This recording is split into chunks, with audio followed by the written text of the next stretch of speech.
وزارت تندرستی حکومت هرم کردستان شوابوری داخویانی یک درباره حالت نو این هلگرین ویروس کرونا بلاف کر. کود داخویانی ده هات راگهاندن کوشش روشن دنین هلگرین ویروس کرونا لسلیمانیه هاتن تومار کرن. هر لگوری داخویانی وزارت تندرستی کود بردوامی پشکنین ده و لگرین به دو کسین گمان لیکری لباجار سلیمانیه تستا 6 حالت هندن هاتن و ارینی بو. و او هر 6 کسین راستی ویروسا کرونا هاتنه شنافچیا دربندی خانن. و مالبات و کسوکارن وان کسین کو 2 ناوه وان دناوا هلگرین ویروسا کرونا ده هاتنه راگهاندن. او جی 3 جنن و 2 زاروکن و 1 میره.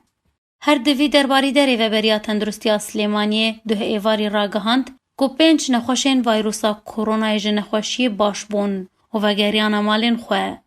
هر لگوری ریوبریا تندرستی سلیمانیه راگهاندی کو به وان 5 حالت نو کسین کو جنخوشی ویروسا کرونا باش بونه گهشت 27 کسی. داوین آمارین وزارت تندرستی هرم کردستان درباری هجمارا هلگرین ویروسا کرونا کوتانا هجمارا هلگرین ویروسه لهرم کردستان هاتین تومار کرن گهشت 97 کسی. و شوانجی 2 کس جان خوش دزدانه و 27 کسین دنجی جنخوشی باش بونه.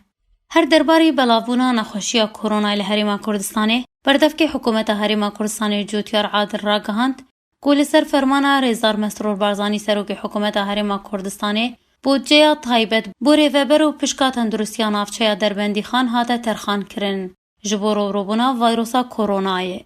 و گوچی که حکومت هرم کردستان لگوریشیان انخواه آلیکاریا و نافچه و ریوبرین سر بخواد که کوریجه بلاوونا ویروسا کرونا لنافچه نوان زیده تر جنافچهین دنه.